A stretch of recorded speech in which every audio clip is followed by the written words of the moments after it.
I'd like to share a perspective I got from a book I read recently called Nonviolent Communication. Now, I know you're thinking, what's going on in my life that I'm reading a book with violence in the title? It's a really great book by Marshall Rosenberg. What it's really about to me is the idea of unmet needs being in the way of appropriate communication and connection.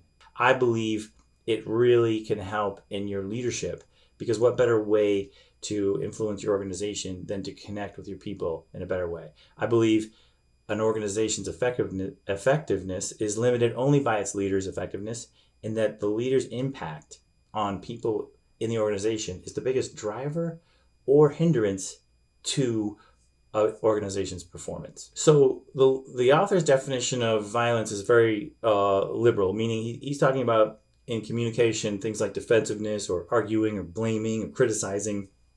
That's what he's talking about. Those things being in the way of a true connection to realize those unmet needs. So for me, there's really three takeaways that I think are helpful in leadership. Number one, we all have the same basic needs. And that's what we're talking about with unmet needs. Things like the need to be connected to others, the need to be appreciated, the need to be loved, acknowledged, the need to be productive, need to be part of a community, safety, emotional and physical safety, those kinds of things. So we all have kind of a core set of those that we need.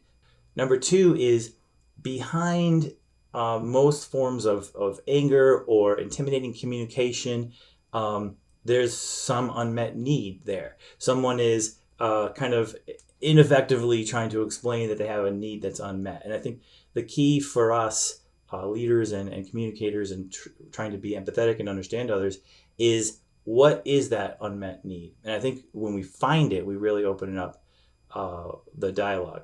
And three, one of the keys is to observe without evaluating. So how can we, as humans and leaders, do more observing without as much evaluating and judging? So to observe without evaluation is very important. And to me, that's why I don't watch the news. I don't watch the news anymore, because there's far too much judging and evaluating and not enough observing.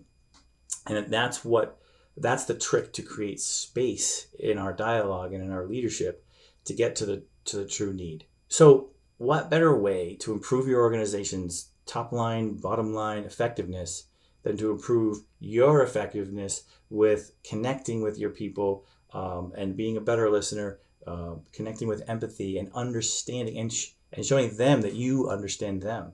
What better way to drive results for your organization? I'd love to hear what you think about all that. Please comment or connect with me offline.